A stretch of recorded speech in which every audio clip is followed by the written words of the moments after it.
Welcome attendees. Allow me to introduce to you Dr. Vidya Shah.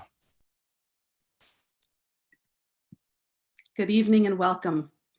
We are so happy that you have joined us for our first of 5 online webinars as part of the York University Faculty of Education Summer Institute 2020, Up Close and Personal, more lovingly known on Twitter as #FESI 2020. My name is Dr. Vidya Shah, and I'm an assistant professor in the Faculty of Education at York University and the moderator for tonight's discussion on designing for criticality and community.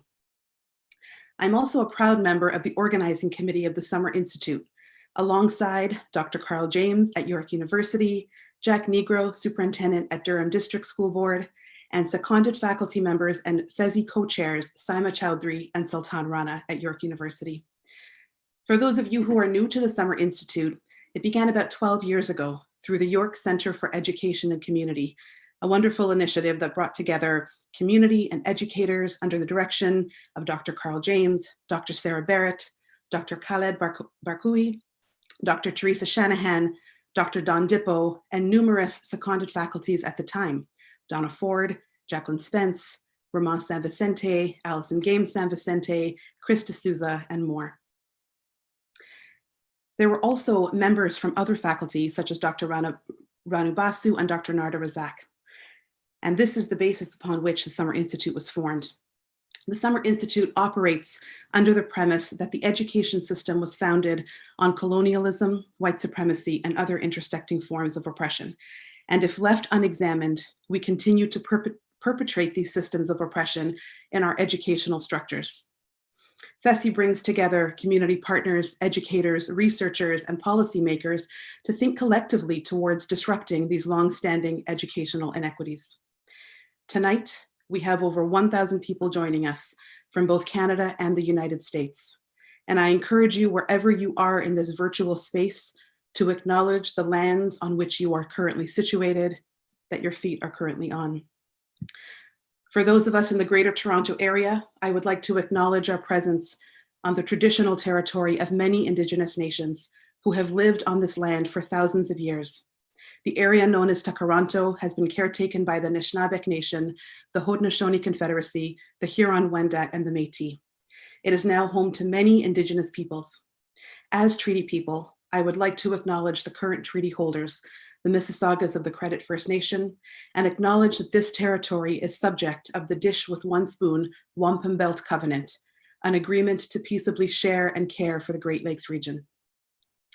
We would also like to acknowledge and pay respect to histories of Indigenous resistance to colonization and white supremacy, and to ongoing acts of resistance and resurgence through Indigenous scholarship, art, poetry, social movements, industry, medicine, spirituality, and more. As a settler on these lands, I am grateful for the opportunity to meet here, and I am keenly aware of my responsibilities. As PhD candidate Dwayne Brown stated earlier this summer, there continues to be gross indignities and inhumane acts of oppression. The missing and murdered Indigenous women and girls across Canada, the environmental degradation of sacred waters and land due to resource development policies, the need for major public investments in Indigenous education, healthcare, social services, water infrastructure, and housing to provide even basic access to rights and well-being, state-sanctioned violence and murder against Indigenous people, our shameful history of residential schools, the impact the Indian Act has had and continues to have on Indigenous peoples, and more. Since colonization, education has been weaponized as a tool to inflict and commit cultural genocide against Indigenous peoples. By knowing and grappling with our history and our present, we have a professional duty as educators to repair damages done in the name of education and civilization.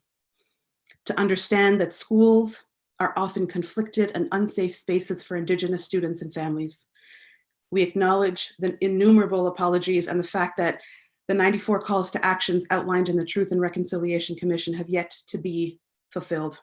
We draw our attention in particular to calls 62 and 63, which focus on how we can work towards reconciliation through education. We understand that the goal is not simply equity, rather Indigenous self-determination and governance, which is upheld by the United Nations Declaration of the Rights of Indigenous People. I also want to take a moment to acknowledge this current time that we are in, where we are seeing an upsurge of awareness of how whiteness and white supremacy have and continue to construct anti-Blackness and perpetuate anti-Black racism politically, economically, socially, mentally, emotionally, psychically. We are also seeing a simultaneous commitment to stand in solidarity with Black life. However, many of these commitments are performative in the form of public statements and tweets, and that they do not address the systems, the structures, the policies, the institutions, the ideologies that give rise to state-sanctioned violence and murder of Black people by the police, the disproportionate number of Black and Indigenous children in care, racist detention and deportation policies towards Black migrants, grave inequities in housing, social services, justice, immigration, and healthcare towards Black people, and more. As author Robin Maynard shares in her book, Policing Black Lives, these inequities are contemporary manifestations of the large-scale exploitation of Black lives and labor under the transatlantic slave trade, which was only abolished in Canada in 1834, and racially segregated schools, the last of which closed in 1983. That's less than 40 years ago. While there is a growing awareness of anti-Black racism, we have seen only minimal calls to action that actually disrupt the presence of white supremacy and anti-Blackness directly, and instead speak of anti-Black racism as historical, as in slavery, as not of this land that some call Canada, in drawing comparisons down south, or not of this particular institution, in this case, education. In Ontario schooling, anti-Black racism is rampant. It manifests in the disproportionate punishment, suspension, and expulsion of Black students, the streaming of Black students into locally developed and applied classes and particular special education classes, and the simultaneous streaming out of gifted classes, French immersion programs, specialty arts programs, and more. The dehumanization of Black families and communities as they interact with schools and school officials, curricular violence that exists in the erasure of the histories, realities, and aspirations of Black diasporic people in Canada, assessing students' achievement, behavior, and character against white logics that often end up pathologizing them as deviant, as defiant, and as criminal, the adultification of Black children and the denial of Black childhood innocence and vulnerability, and more. This, in part, creates the context and the history that informs today's discussion, designing for criticality and community. When we speak about designing, we're speaking about envisioning, about creating, about imagining, about dreaming, about futurities. But of course, this begs the question, what do we need to dismantle in order to create anew? How can we engage in the creative destruction of policies and structures that for far too long have disadvantaged particular populations of students, Black, Indigenous, and other racialized groups, students living in poverty, students with disabilities, Muslim students, 2S LGBTQI+ students, students struggling with mental health, and more. So today we will also be speaking about troubling, about questioning, about disrupting, about dismantling, about abolishing. And with the recognition of the importance of community as integral to every aspect of schooling, we will also be speaking about responsibility, interconnectedness, and relationality. The idea for this webinar came about because we noticed a serious gap. While there is increased awareness of issues related to colonialism and racial justice, especially for Black lives, thanks to community activists and educators that have committed themselves to educating all of us, the policies, structures, decision-making processes, and curriculum that guide our work as educators are still deeply rooted in colonial, white supremacist, heteropatriarchal, ableist, neoliberal logics. These divisive logics create winners and losers, haves and have-nots, good and bad, innocence and guilt, capability and ineptness, and lead to the disproportionate and disparate outcomes that we see in student achievement, well-being, and experience. So if you're joining us today as a community member or a parent, we welcome you and we encourage you to think about designing for activism and movement building, to hold schools and systems responsible to the well-being and success of all children. We need you as part of this discussion. If you are a system leader or policymaker, we welcome you and we encourage you to reflect on designing policies, structures, and practices that center students most marginalized in and by the system, and actively engage community at every step. We need you in this discussion. And if you work in a classroom, we welcome you and we encourage you to reflect on designing pedagogically in ways that center relationships, critical consciousness, anti-racism, and wellness for yourselves and for your students. We need you in this discussion. And we encourage all of us to blur the lines between community activists, activist educators, activist leaders, and activist scholars. In a moment, I will introduce our esteemed panel. But before I do, I'd like to encourage you to use the hashtag FESI 2020 throughout today's presentation. I first learned what it meant to trend on Twitter 2 years ago at the 2018 Summer Institute, and we're hoping that we can trend again tonight. There will be tremendous learning happening tonight, and we encourage you to share your thoughts, insights, resources, and quotes from today's presenters on Twitter using the hashtag FESI 2020. It's an important way for us to keep track of resources and ideas so that if folks want to go back and follow the discussion, there's a place that they can go to. So again, hashtag FESI 2020. Tonight, we will hear from our 3 speakers for 15 minutes each, and then we're going to have some time for questions and answers at the end. So please be sure to include your questions in the YouTube live chat, which will be moderated by Sultan Rana and Saima Chowdhury. Given the time restrictions, we're not going to be able to get to all of the questions, but what we're going to do is group them by theme and hopefully get to a good number of them before the webinar is over.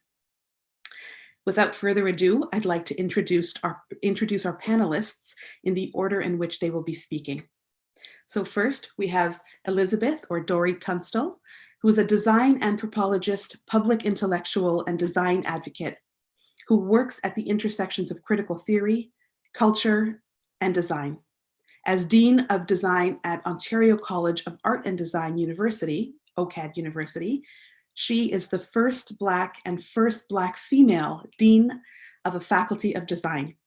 She leads the Cultures-Based Innovation Initiative focused on using ways of knowing to drive innovation processes that directly benefit communities. Welcome, Dory.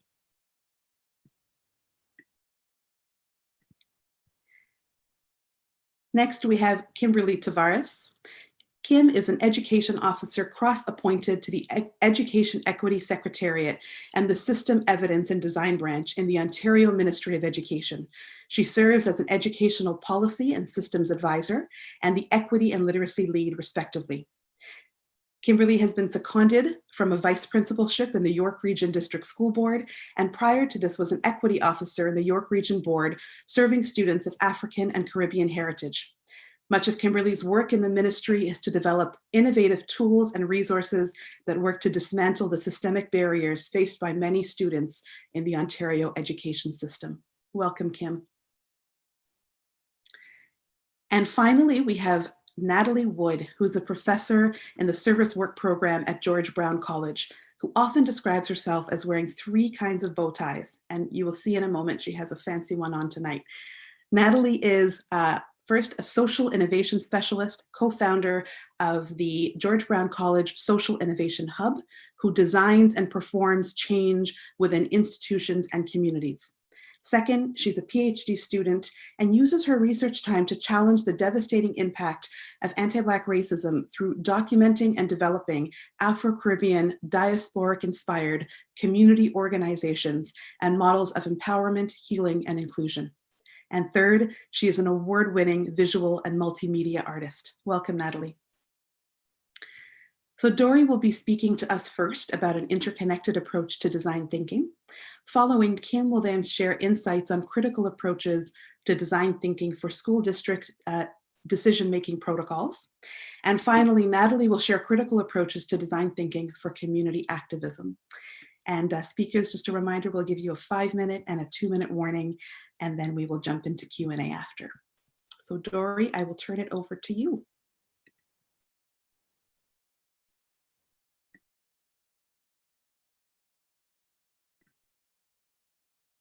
Great, Doreen. If you just want to unmute yourself. Yeah, I'm muting.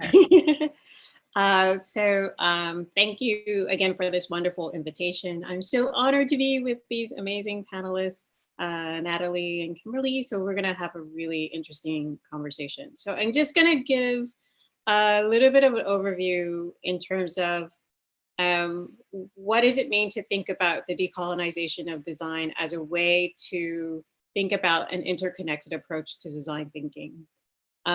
Many ways there's been a lot of criticality addressed to design thinking, but I think if we separate design thinking from its mass media conversations and popular figures in terms of IDEO and other places, that the approach in and of itself could be part of a process of decolonization. And I'll use the own work that we've been doing at OCAD University in terms of our Indigenous cluster hire, but also most recently our Black cluster hire to talk about kind of how you can use design thinking as a way to shift.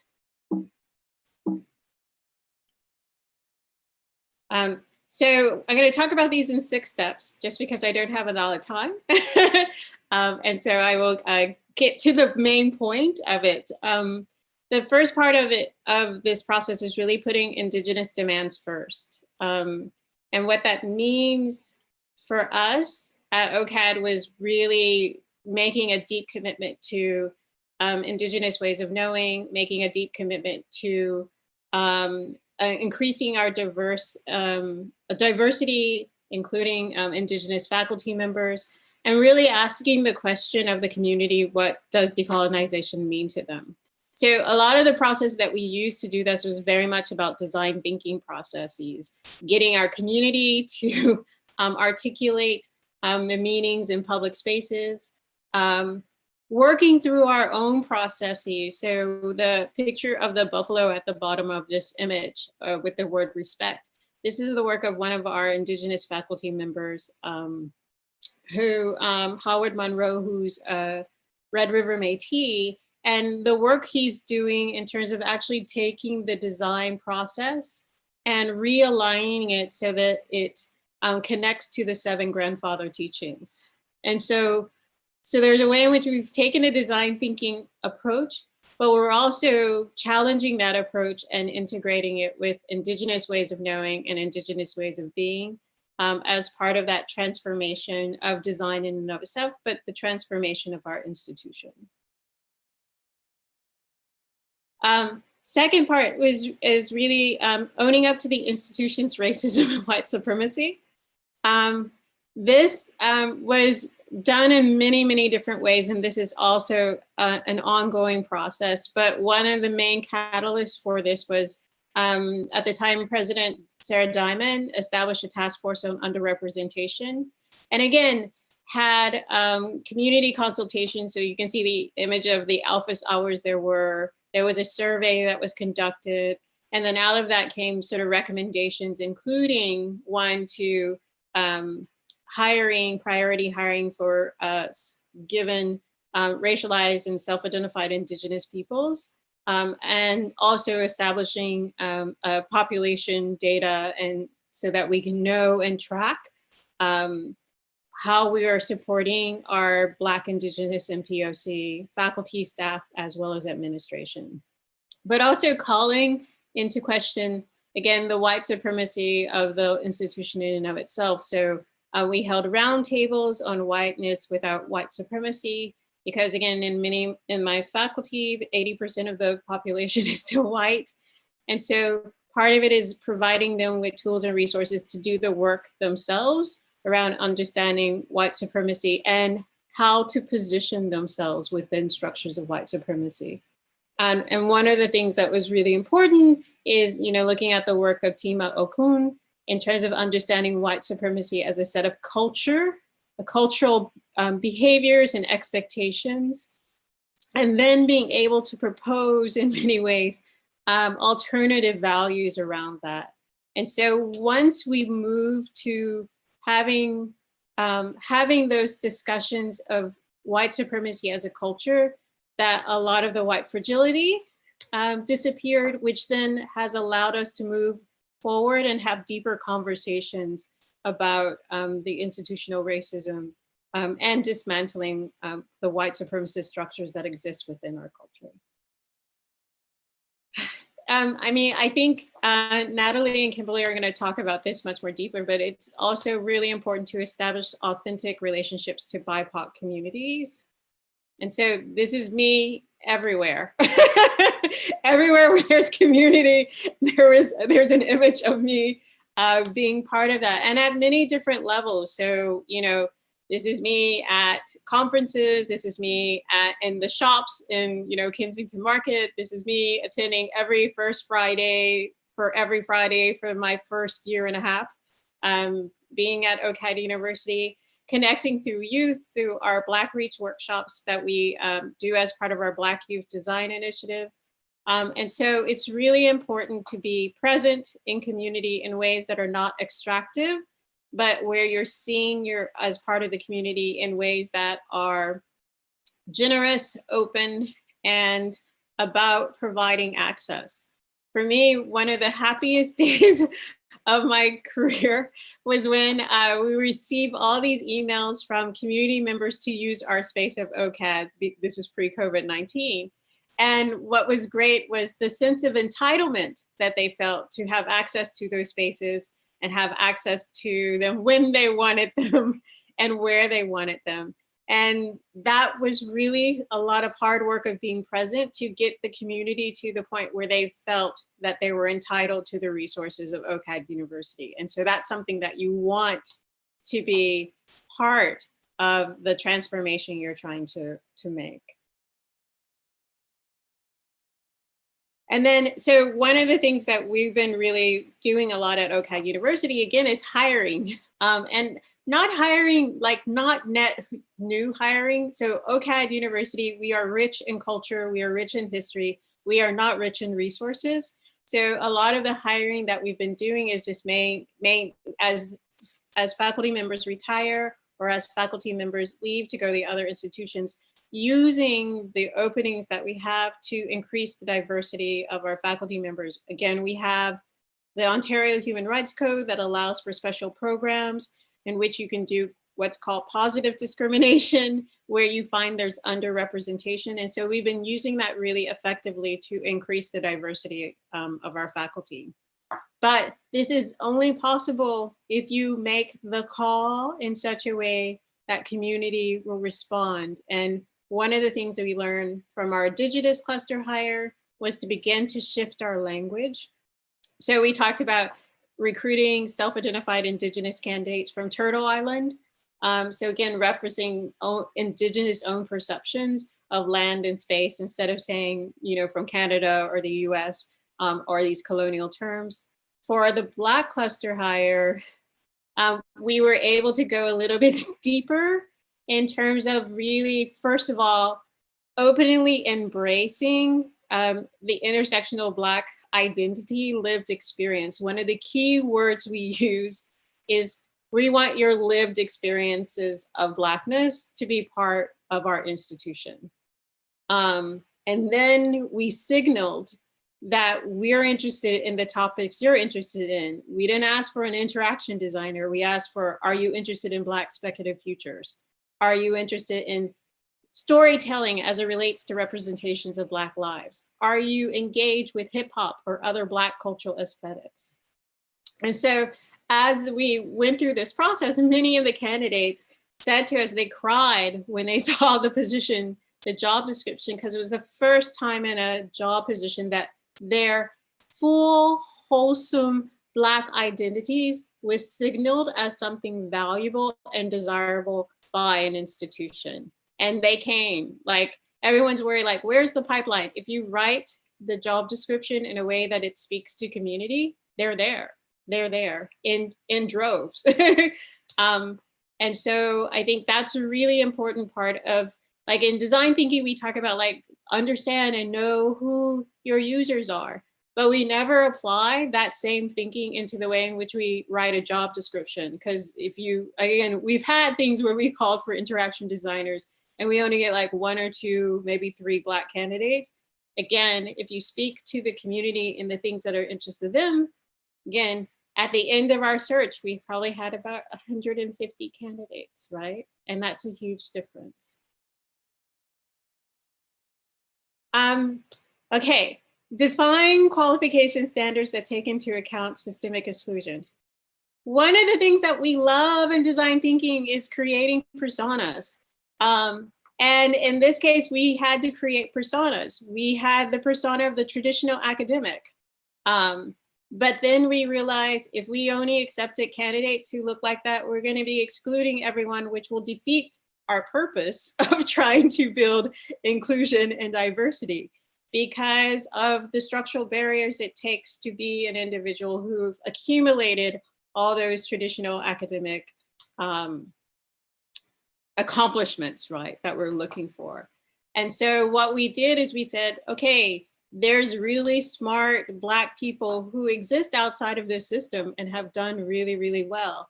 What would their profiles look like? And then let's build up those profiles of equivalencies in some ways, but they actually also bring something very different. And we're gonna make sure that for our cluster hire, that we have candidates who meet all three of these different profiles. So if you're a Praxis Star, may not have been teaching in 2 years in post-secondary, but you may be giving like workshops or design media workshops to university or students or other places because they called you in. As a community connector, you may not have written like a SHRC grant or any other sort of academic grant, but I assure you, you've probably written grants to get your programs funded, right? So all these things that we look for, it's like, can you transfer knowledge from one generation to another? Can you speak eloquently about what's important and meaningful for you? These are the things that we look for in the traditional academic, but also comes in a different persona that, again, would have been structurally excluded from post-secondary institutions. And then hire in threes, or hire in critical mass, and I'll explain the reason why you should think about it in threes. So this, as of June 3rd, 2020, are almost all, not quite, we're missing one member of the Black faculty, the full-time Black faculty at OCAD University. And it's one of those things that this happened because with me coming in as the Dean of the Faculty Design, OCAD finally had hired in threes. And what I mean by that is that they had someone at the top who had real power in terms of being able to write the job descriptions, negotiate the budget, to be able to rewrite the criteria of evaluation. So that was me coming in, having that power, but I wouldn't have even been possible to arrive if it didn't have people in the faculty who are at the middle level as influencers, right? So there were people who had to be on the committee to even hire me, being able to influence the committee and influence their peers as to why the change and transformation needs to happen in the institution to begin with. And then in our case, we have people at the entry level who are students who need to be supported in terms of growth. So the only way, if you're trying to do diversity and inclusion, the only way in which you know it is working is if you have someone who is in power, you have people, again, in the middle who are influencers, they're able to change the conversation that is happening on a committee or in a room or whatever, and you have those who are there to grow, right? Who need to be supported to grow. And so if you're just hiring like, you know, a VP of diversity and inclusion, but you don't have enough faculty to be influencers, you may not be able to make your goals of diversity and inclusion. And again, what OCAD University learned is that, again, had amazing, powerful influencers. Like no one's gonna say no to Lillian Allen and Andrea Fatona, right?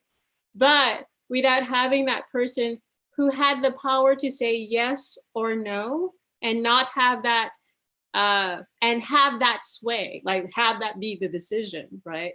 Without having that person in power, it took OCAD University 144 years to get 5 full-time Black faculty members in the Faculty of Design.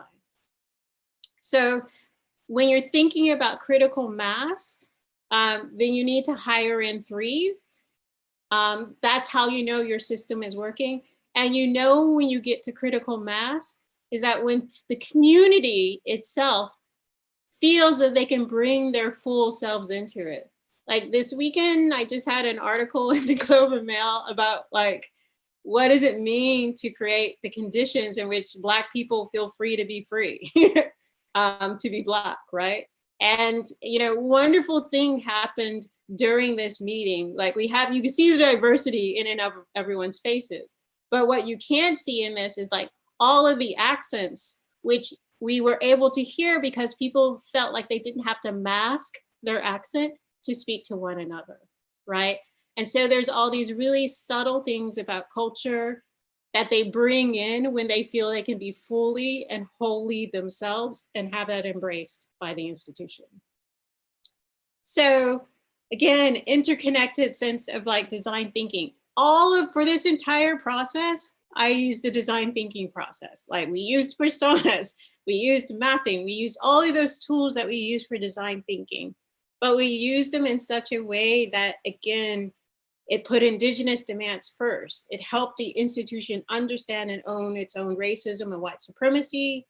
Again, lots of building deep, deep, deep, authentic relationships so that you understand what are the wants and needs of the community that you're trying to embrace. And then you speak to the community in a way that is interest to them. And then you actually dismantle the structures in your institution that keeps them out.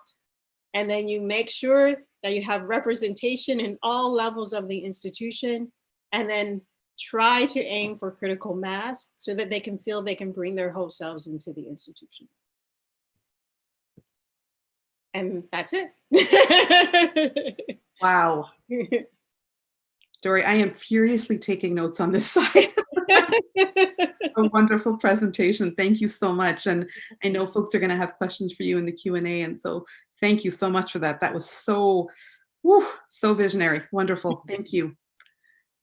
Next up, we have Kimberly Tavares, who will be sharing with us on design thinking protocols for school districts and for schools in general. Welcome, Kim.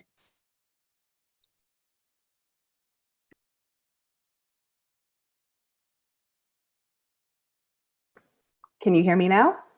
Yes, we can. Yeah. Yay, okay. Amazing, Dory, thank you. And Vidya, thank you for a really profound and thoughtful opening between what you said and Dory's connections around what does it mean or look like to decolonize. I hope what I'm gonna say in the next 15 minutes furthers Dory's conversation and thinks differently too around what this can look like. This is particularly thought about in design for a K-12 education system, but thinking about how it can go across other ways of thinking as well.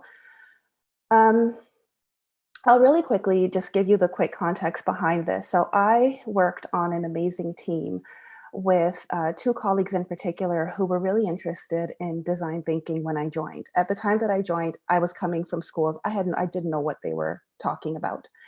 But in joining them, we did a lot of learning about design thinking. You know, this was the new thing. Everybody was jumping in, and we wanted to figure out, well, was this a methodology that as a team we could adopt to think about how to work differently with the communities that as educators we service. And we did some amazing learning. But one of the things that really bothered me in what we were learning was that every iteration of design thinking I came across was excellent if you were building a car or building, you know, some kind of machine. But I was terrified because what we were doing was we were taking this and adapting it and applying it to lived people. And there was no consideration for the sociocultural, sociopolitical, sociohistorical context of any of these people. We just had this very neutralized approach, and we're rolling it out to children and rolling it out across, you know, different areas of the province. And I was like, this can't work. We can't do this to people's children.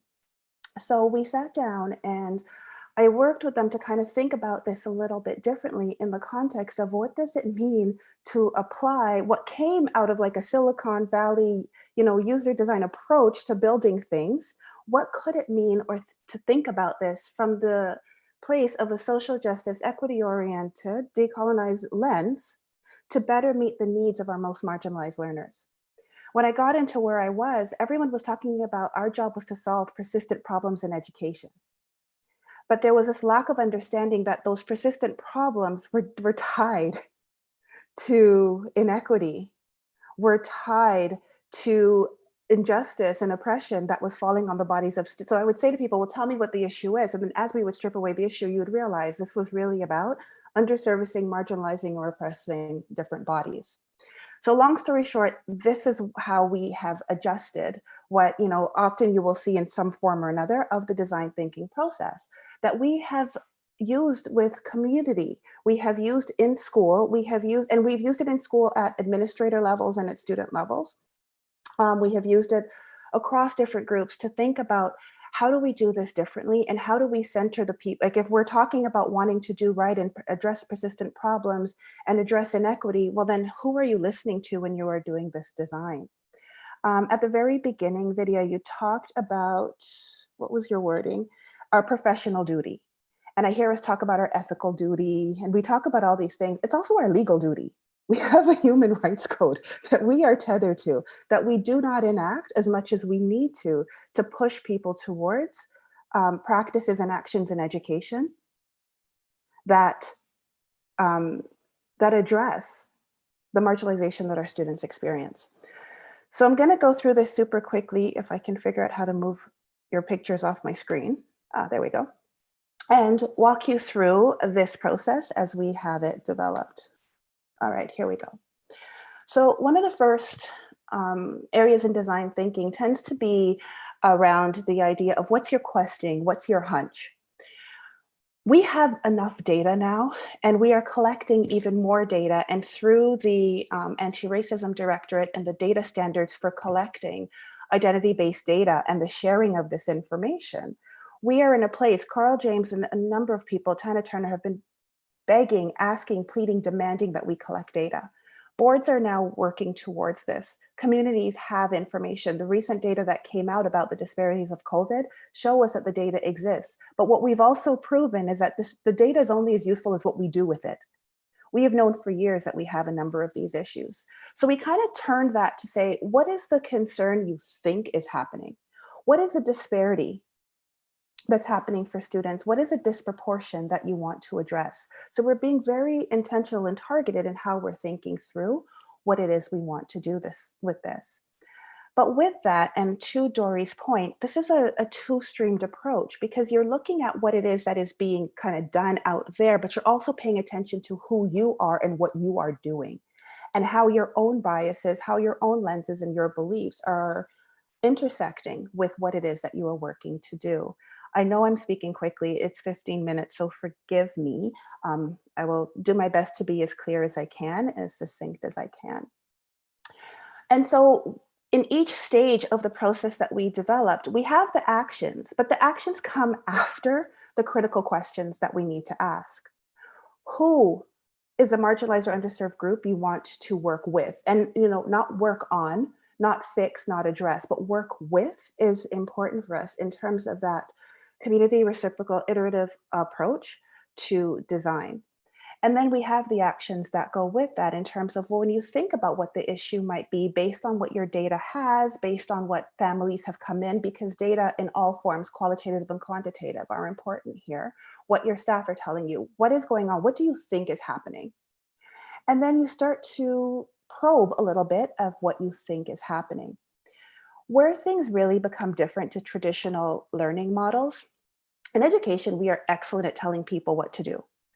As administrators and senior leaders, we love to sit down and tell families they need to do better. I love when, people will call and say, your child is having a really rough time at school. Is anything happening at home? Because it's not conceivable that the issues that the students are having are actually stemming from coming into an oppressive, racist, sexist, homophobic, pick your ism place, but I digress. But what we're asking here is that this is not about what experts on the outside think. This is not necessarily what the books, et cetera, think. You are listening to the people who are experiencing the disconnect, the oppression, who are experiencing the marginalization. And so you listen openly. And I go back to and now I'm going to go blank on her name, Jen Gilbert's work around what does it mean to listen with hospitality, and to listen openly to what people who have the problem are telling you. So it doesn't begin with experts in a boardroom, it begins with users, and it begins with humility, knowing that just because you have your degree or you've gone to school, that does not trump lived experience. That does not trump living experience and the different contextualities and intersections by which you experience what you are going through. And when you listen critically, again, we have these critical questions that you have to ask yourselves as designers, as leaders, and then the actions that you take with the groups that you're working with. What are your biases? And how might they get in the way of you listening? What privileges makes it difficult for you to contextualize or think differently? I know there is a conversation around, do we work within a system or do we change the system? And everything that's happening with Black Lives Matter right now, we are sitting at a very interesting and precarious intersection. Well, what does it mean to not live in binaries and do both? How do you hear what is being said? How do you address what is being said? And how do you dismantle if what is being said doesn't work? From there, the third step is you co-develop the question. So this, again, is not me after I've heard what students have told me or I've heard what community has said, go back and do this. That community is at the table developing with. I don't think for anybody, but we craft the questions together, what it is that we want to address in our system. And so I always use the example, there was a school that when they looked at their data, their very first stage was asking why students, this is a secondary school, why students weren't taking their courses in school, why the students were taking the courses in night school, private school, etc. Through this process, when they got to this stage, after listening to the students, they changed their question to ask, how do we develop a program that is reflective of and responsive to our English learners so they don't take our courses elsewhere? And they could only make that transition because they listened to what students were saying about what their needs were versus what we were offering, about how our canonical text did not meet their needs and what they needed was practical things for the STEM and other fields that they were moving into. So how do you listen? And again, whose voice is being centered in the design? Is this mine because I have a PhD and I have a degree and I know, or are you listening to the people who've lived and understand and have multiple contexts by which they engage in the work? And then is what I love is the fun part. This is where you get to do things differently.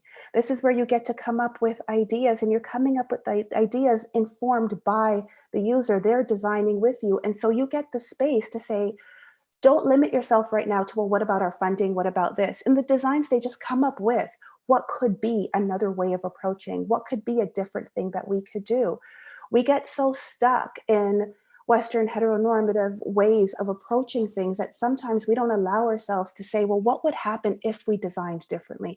What would happen if we didn't have to think about periods in the day? Or what if we didn't have to think about gendered learning opportunities? Or what if we could put grade 4 students with grade 8 students for this learning opportunity? You know, what could that mean? What is going to happen? COVID has proven to us that all the things that we have said were barriers that prevented, now that there has been a crisis, we have found a way to move those barriers. And it is that same kind of thinking and urgency that can be used to innovate differently.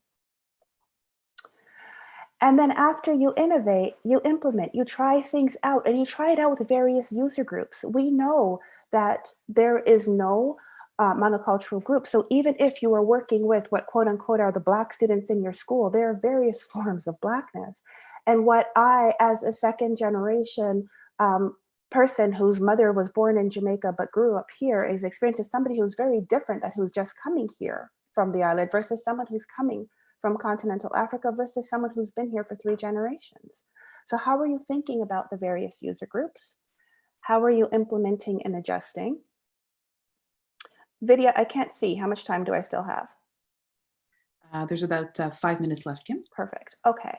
And so as you implement, you adjust as you are moving forward. But all of this is done with the user. None of this is done with your student groups or your community groups or somebody separate, but they are a part of the process. And that is what makes this very different. So if I'm going to bring this to you, you're going to say, well, this might work here, but I can't see how this will adjust in this part of the environment. Or What do I do here? What this group of students, you know, they are currently in a place of poverty because of X or Y. How do we address differently for them because they don't qualify for busing? So you temper and you are responsive, right, to the needs that come at you when you are doing this. And then when you're done, one of the things that we are really not good at is sharing. And it's not sharing for praise, but sharing for adaptation. So how do we create the conditions where across different groups we can learn from and with each other and adapt things to say, well, this could work for you if we adjust this, or here's a skeleton of what we did. So you share it out. Here I do use a practical, oh, sorry, let me go back one more. Just in terms of sharing, are we listening honestly to concerns? One of the things that gets very problematic is that once we come up with an idea, we get so connected to that idea that it's hard for us to hear, well, maybe that won't work in this context. Or we've put so much effort in that we get emotionally invested that we can't step back. And we lose the focus of what our user needs to our own egos to say, but I did this and this is the work. It's not about that. So are you paying attention to your lens? Are you paying attention to your own bias as you design? Are you paying attention to your actions? Are you coming in as the expert leader? Or are you going in with the groups who worked on the design? And is this a shared distributive collaborative leadership approach? How are you engaging in the work? If a particular idea, it's not time for it, you never throw it away. You hold on to it. You don't know where it's going to come back later.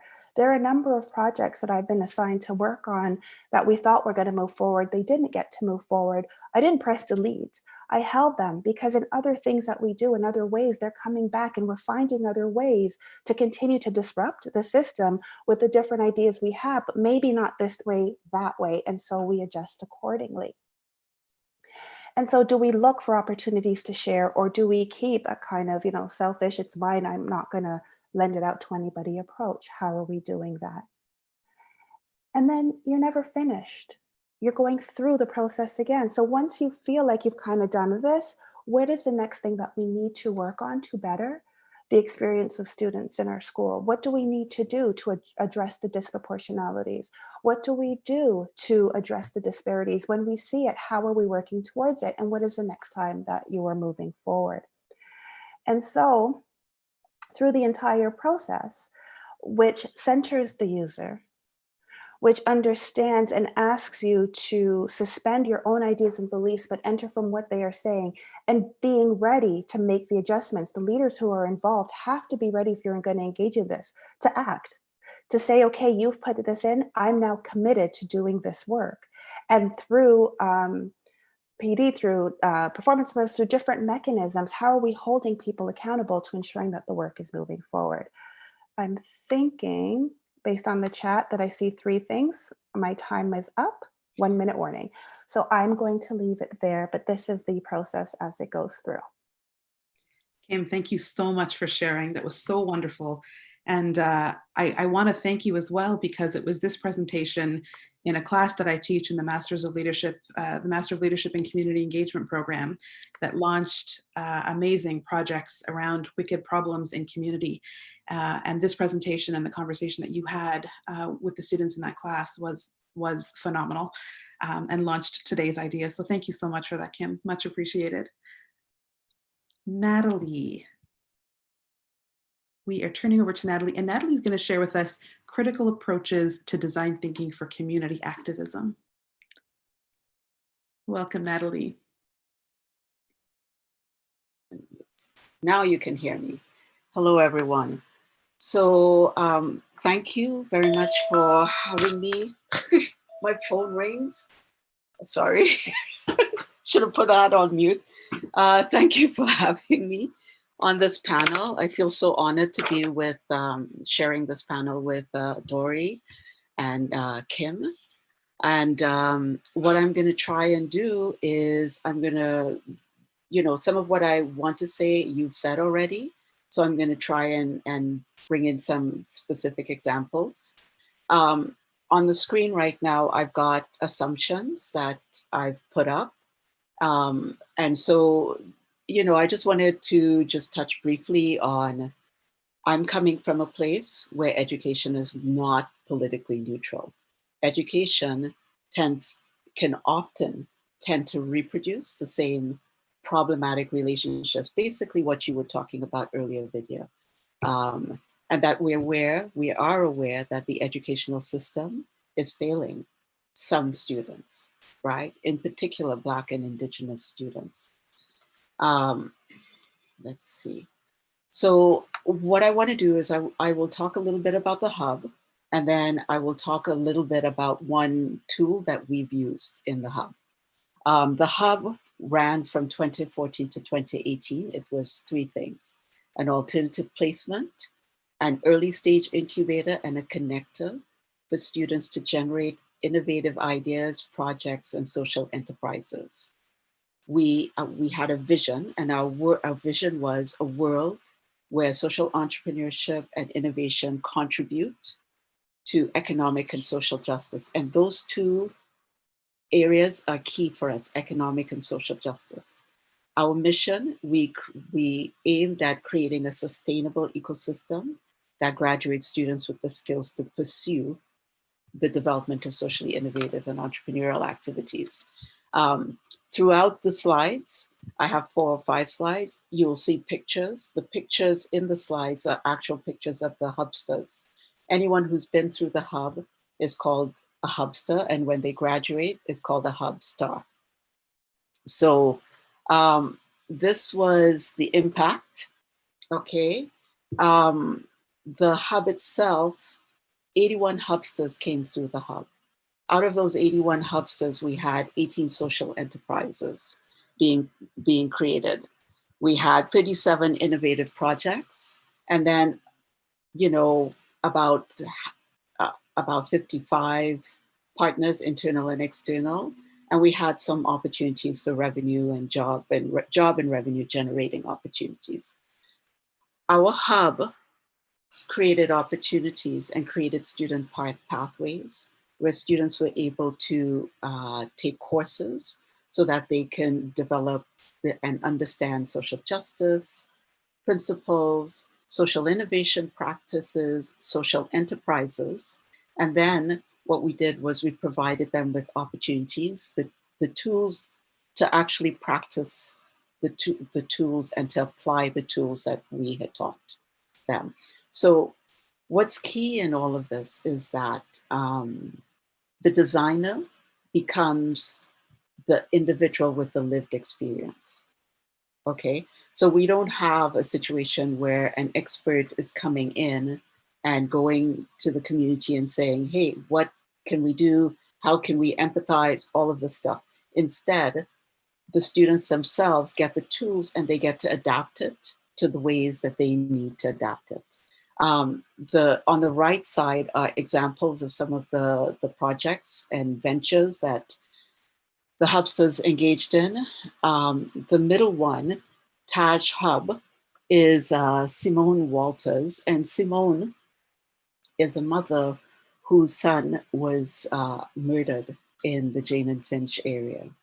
And she came into the hub wanting to unite the 4 corners of Jane and Finch so that there could be a way to create change and to move everyone together, and to develop the community in that respect. She worked with Toronto Community Benefits Network, with CAPG, and was able to secure a contract with Metrolinx to have a space where the hub could be created. Now, in the past few weeks, Metrolinx has reneged on that contract. So the community is now struggling and trying to sort out what they're going to do about that. So let me move on. One of the things, along the lines of lived experience, this was a breakdown of who was in the hub, okay?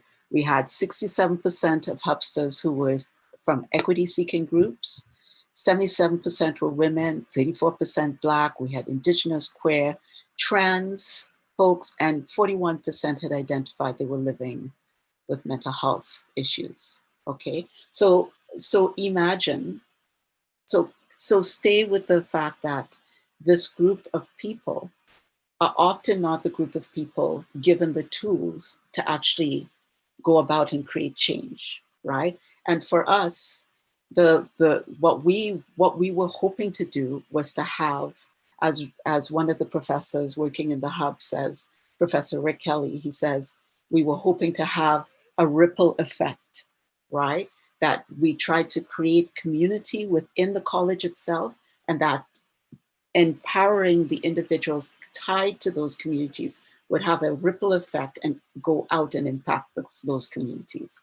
So, okay, there was a lot of discussion earlier about the traditional approach to design thinking and the problems with it. I echo those problems. The issue of who is the expert and where does community knowledge fit into that. When you talk about empathy, do the designers actually factor in their lenses, their biases when they are trying to be empathetic with the community? And what we had found when we were doing our research and creating the hub was that the process tends to privilege the designer over the community and often reproduces the status quo. Okay, and so you know, I've gone to different social innovation presentations, and you know, folks would be awarded money for developing, for instance, a toilet that you could walk with on your back.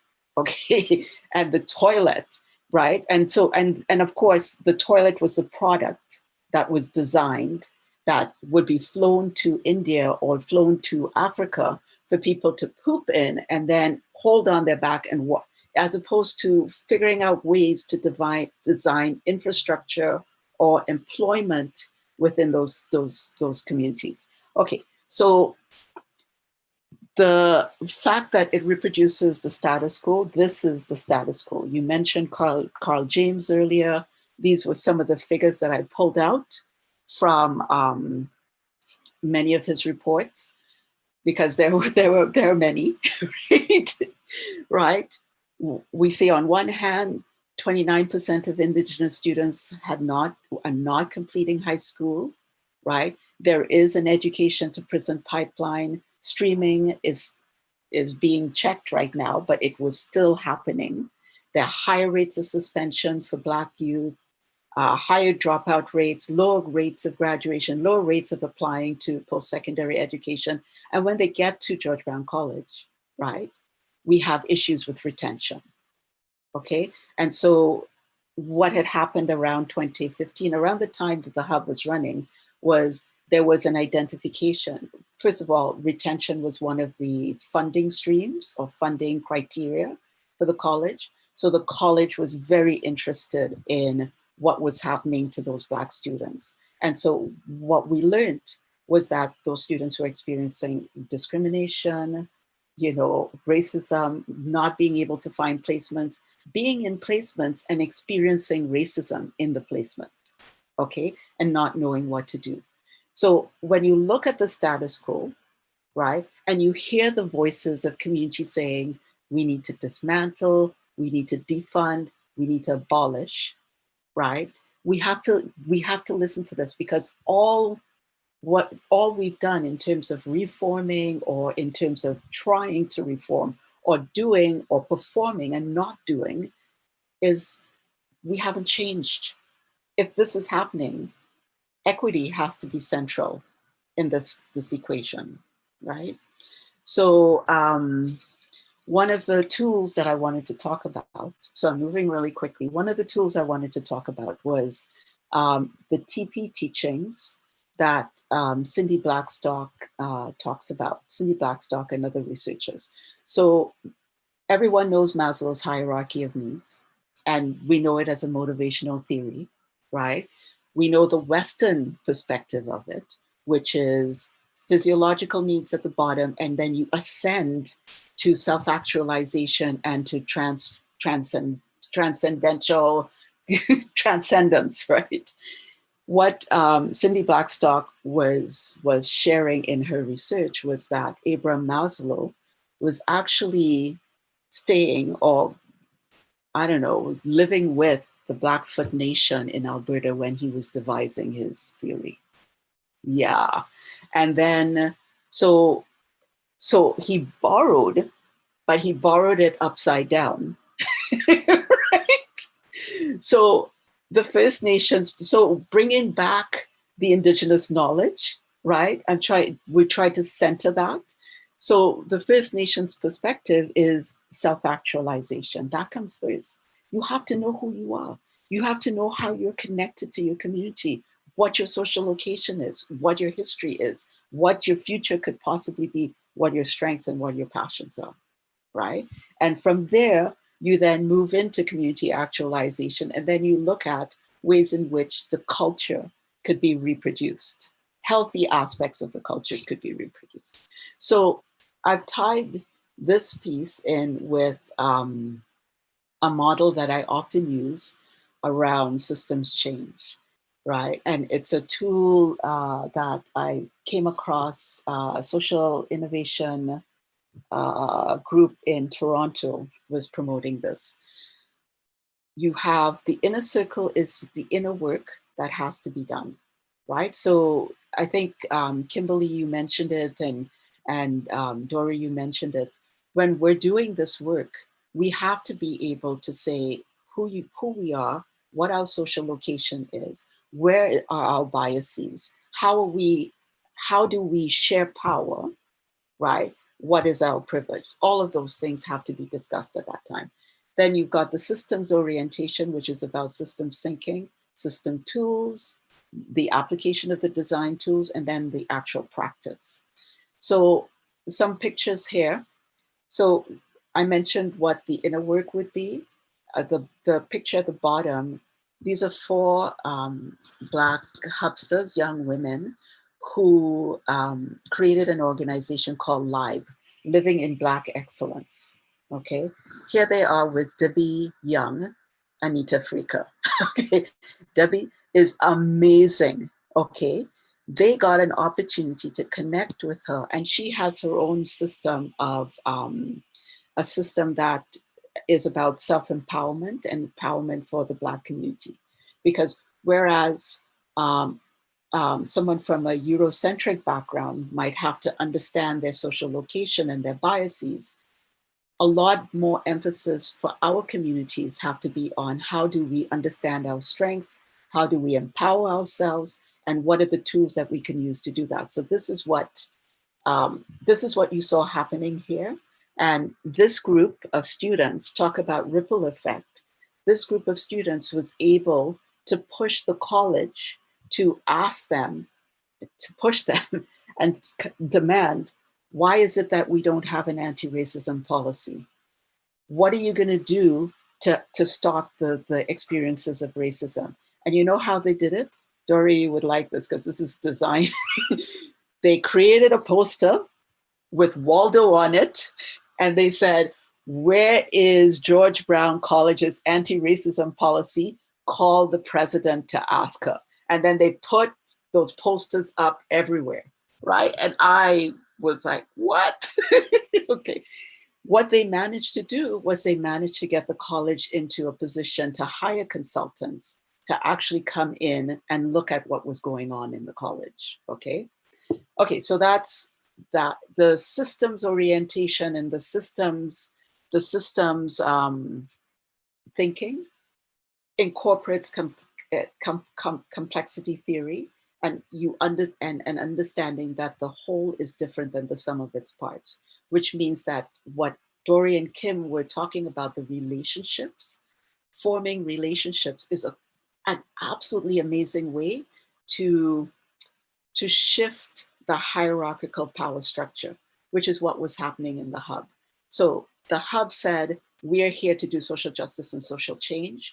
And folks who were managers, folks who were students, folks who were directors actually showed up to find out more and to help, right? Which meant that the traditional hierarchical model kind of collapsed, within the hub itself, right? And so students were able to access the president, they were able to access managers in ways that they weren't able to before, right?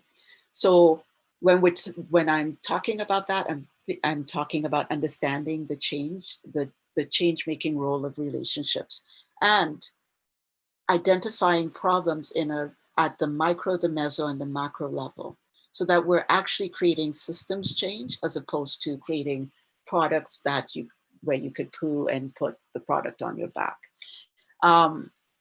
The systems tool, I'm not going to tell you the name of the organization, okay, that created that. Okay, the systems tools, let's see. So that third circle is the systems tools, and I talk about the conceptual framing aspect of it. In the hub and the work that we did, we use critical pedagogy, which is Freires, Paulo Freires, engaged pedagogy, which is bell hooks. Both talk about using praxis and a discursive element to change. Engaged pedagogy also incorporates teaching as a transgressive and performative act of freedom. So in other words, you, the teacher, and you, the student, are both experiencing liberation, love, and hope, right? We also incorporated restorative justice frameworks, again, bringing in Indigenous ways of knowing. And this is a concept that builds respectful communities, healthy educational spaces where everyone belongs. And this is key. Everyone belongs. Everyone has an opportunity to repair damage that they may have done. Everyone is aware that they exist within a dynamic, right?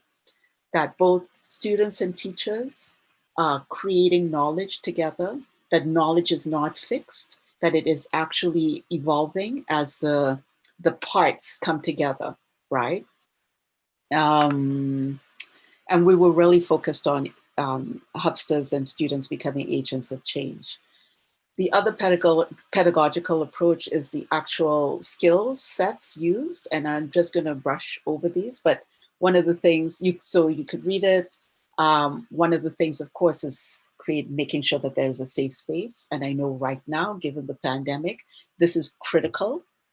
Teachers and students need to feel safe within the classroom, right? And if you are not allowing students and teachers or teachers to teach in a space that is that allows for less students rather than more students, then you can be recreating conditions that cause health, that recreate the pandemic, that creates basically the second wave of the pandemic. Okay, I'm not sure how much time I have left. 1 more minute. Okay, all right, so let me see this one.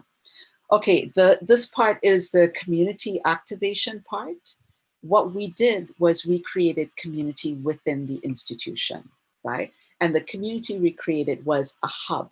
And I cannot stress how important it is to create a space where everyone is welcome, people can drop in at any time, and that you allow for moments of serendipity and kismet and synchronicity to happen.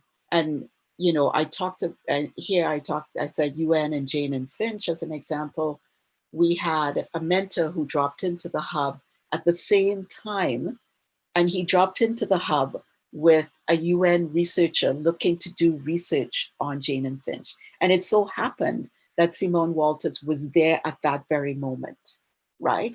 And that researcher was able to connect with Simone in ways that furthered their research and supported Simone in her development of her Taj Hub. Okay, our tools of empathy became tools of awareness and transformation, right? And let me see, yes.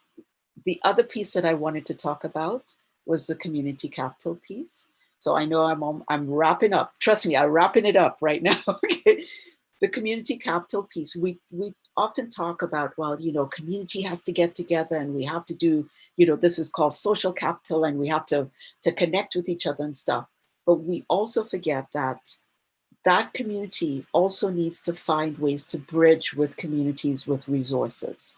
So the community capital piece, the economic issues, the resource issues have to be included in this, right? Because we often say, oh, community has to get together, and when they get together, they could change things, but they also need resources. And so what we were good at with the hub was making sure that we brought funders in to the space so that they can interact with the students and the hubsters.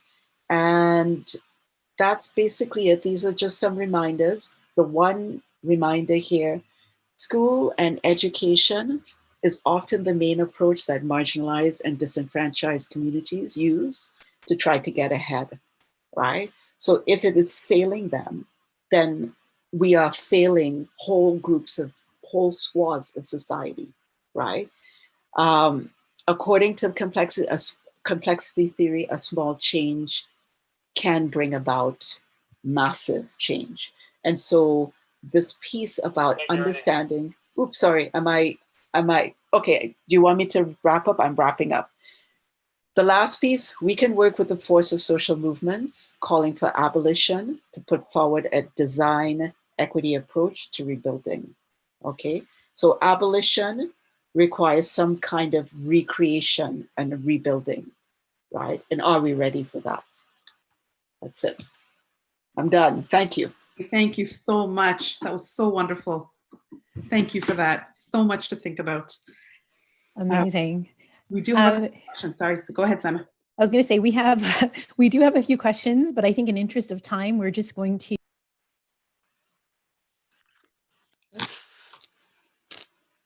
I'm not hearing. Simon, it just your sound just turned off. Okay. Oh wow, I've just been talking to myself for a whole 30 seconds. My apologies. I was just going to say, we actually have several questions, but just in interest of time, we are going to probably just focus on one. Dory, Kimberly, Natalie, thank you so much. All the fields are happening right now, all the fields. Liberation, love, and hope. I love all the words that were used today.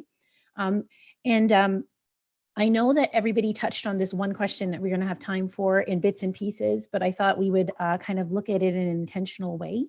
Often when we work in organizations and education and communities, there's this tug and pull between the concept of abolition and being really creative, turning things on their heads, naming oppressive structures for what they are, and looking at a responsible deconstruction of the systems that have harmed and continue to harm particular groups of individuals versus a reform kind of structure. Which is a more slow, steady kind of working within the confines that have already been set up for us. Is abolition even possible when we have these really powerful structures that continue to dictate kind of all of our spaces and our roles? And as Dory pointed out, often we are excluded if we do tried different approaches. So my question is, given that tug, that tension between abolition and reform, is abolition even possible? What are the opportunities and challenges of both approaches? And how do we move forward? How do we reconcile the two? So if I can jump in. I mean, someone asked me this question the other day. And I said, like, I'm an and both kind of person in the sense that, again, as you destroy, you must create. As you destroy, you must create. I mean, the thing that we're finding interesting about like the transformation that's happening at OCAD is that we are really dismantling the place in many ways. And so to what extent is it reform and to what extent is it abolition, in the sense of that, like, we are fundamentally changing so many aspects of our structures that in many ways our faculty members feel like we're like building a whole new university from scratch. You know, for me, there was like, I'm always about like, what's the resources question? Because for me, I'm a, you know, and this maybe being African-American, that I'm a really strong proponent of reparations. And I see the kind of work that we're trying to do in terms of dismantling, I don't know, in some ways taking over could be seen. Many of these institutions by making them truly diverse and inclusive. Like, why should I go out and raise whatever, like $14 million to start something from scratch if I can use the $14 million that exist in this budget and try to achieve the same sort of thing? So we have that question of like abolition versus reform. It's really like, how optimistic or pessimistic do we feel about the pace of change? And so when I encounter a structure I can't get past, then I'm like, let's burn it down, right? But when I figure out the way to, to leverage it, to transform it, to redistribute it, then I'm like, yeah, I'm all for rapid reformation, right? And that depends really like on our ability to convince other people, right? And so we can make the change happen quickly if we can get rid of the structures quickly. Then I'd rather use the $14 million that exist in my budget than have to scrounge to try to find another 14 million to build something from scratch. That's amazing. Thank you, Dory. I like the relativity of it. The pace, it's relative to the pace of change. You're right. So you can't reform really you can't lead without the people coming with you, right? You can't reform without people joining in as well. Natalie or Kimberly, any thoughts on that one? I think just like everything Dory said, so much yes. I think the only thing I would tie to that is that to the point of you can't move without the people coming with you, that's also steeped in the level of understanding, education, and willingness of the people. And so I agree, I don't think it's an either or, but I also look at the instances where there have been moments where things have been what we would put under kind of abolished, but the vacuum that's been left has actually done so much more harm and versus what was there before. So what work is being done to make sure that the level of understanding, I know what I'm about to say and I know how scary what I'm about to say is, but I'm putting it out there.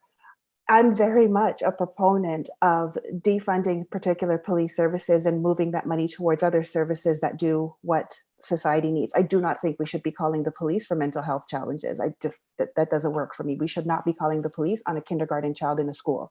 I don't even understand that I have to articulate that, but that is our reality. So I'm all for reallocating funds in those kinds of ways. But I also think too, that some of those other institutions are just as mired in the same kind of oppressive policies and practices that the police are. And so are we just going to move into another way? Or what is the very intentional, careful, thoughtful steps that are going to be taken to make sure that what we remove isn't now subsumed by some other bigger vacuum that's also steeped in a white supremacist understanding, culture, and ways of moving forward? That's not going to move us in any way in the right direction. So I don't believe in the dichotomy of either or. I think it is a both, but I think it is a both because one needs to anchor we've been in this intersecting, cross-secting place for so long that it's going to take that time to build and do it, because even, quote unquote, well-meaning people with great intentions, I'm tired of hearing about people's intentions. I don't care what your intention is anymore. I care about your impact. And if we can't reorient ourselves towards impact, then that movement is it's still certain particular bodies at the top with ways of being and ways of understanding that have allowed them to get to where they are. That is still going to create problems for us as we move forward. To add to that, I would also echo what both Kim and Dory have said. To add to that is, yes, I believe in both almost seem to have to happen simultaneously, and a dismantling process needs to be kind of balanced with community growth, so to speak. So, and I want to reserve the right to decide whether I want to be in the place of or, creating another space in another moment. And so I feel that, I think just to be a bit clearer is, what I found is that with institutions, and institutions where you're not like Dory, you don't have the power, there's no power structure at the top that could support that could support change. What you have to do is you have to be able to step outside of that and create something in preparation for when that institution caves, because it will cave, right? Because for one thing, the individuals who can bring about change are now no longer focusing on bolstering that institution. They're instead working on other things outside, right? So in terms of either or, I am in that process as well. And I feel very much like, in particular right now, that community is calling loudly, right? That this opportunity to design something new is an opportunity for us to imagine different ways of being, right? And to create space for that imagination, and ways in which could education be different for us? Could the systems of prison, like the prison system, does it actually need to exist? Could we incorporate restorative frameworks into the justice system in such a way that we're not throwing people away, which is what it does. It just throws people away, right? So so I'm very much in that place where in the institutions will fall, no matter, and the more they have this death clutch, right, the more they're going to strangle themselves and strangle the goodness in them, right? So yeah, and now's a great time, I think, for institutions like OCAT, like what you were saying, to release some of those resources into the community, which is what you've been doing, right? Because we have to figure out a way to support community. And so including the district school boards, they've got, there are teachers out there who want to help, right? Who want to work with community, who want to form relationships with parents, who form relations, want to, a number of the students in the hub were parents who were trying to create spaces, right? Spaces of change, right? The district school boards have to release some resources. They have to, right? And if not, somebody in the community with money has to be able to create some sort of fund, right?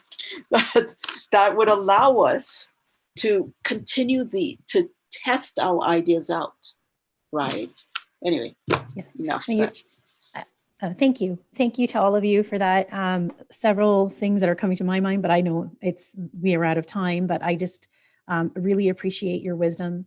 The two things happening together, pace of change, the idea that if you're going to dismantle, you need to constantly create, or maybe create ahead of time.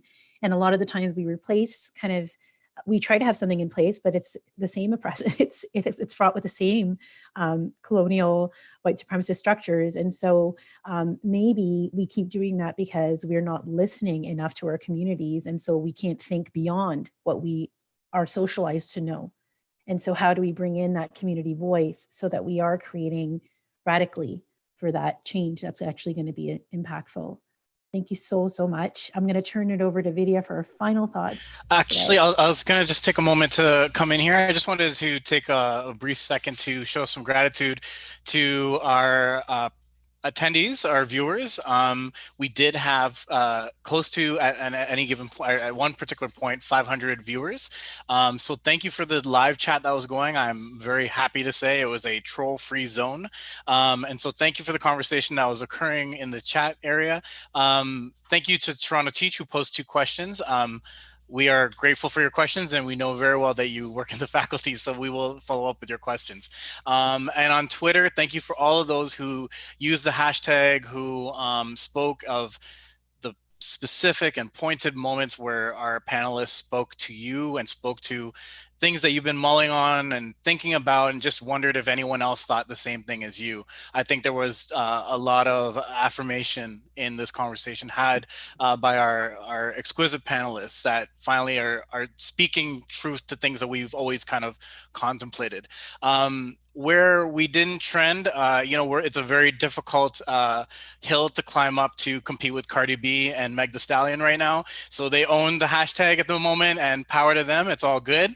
But thank you so much for the activity that was going on Twitter. And just to let everyone know, this will definitely be shared as a recording in the forthcoming weeks. So stay tuned to Twitter. And so thank you for everyone who came. And I want to pass it on to Vidya. Thank you so much. Wow. Wow, wow, wow. What a panel. This is our first of 5 sessions for FESI 2020, up close and personal. And this was, what a way to start. I just want to take a moment to thank all 3 of the panelists. I am so humbled and honored to be able to sit here and learn and take in and reflect and continue to reflect. I so appreciate so much of what you shared. Dory, when you talked about the idea of getting community to a space where they feel entitled to the physical space and to the resources, hiring in threes, really resonated with me. Kim, when you spoke about archiving failed attempts, that they're actually opportunities for learning, and this idea of we are never finished, this unfinishedness that we get to kind of keep coming back to and using as inspiration for innovation, so powerful.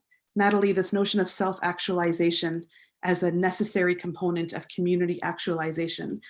I think about what our world would look like if self-actualization and community actualization were leadership competencies that we thought about, how we hire people and how we move people through ranks, what a different kind of system we would have.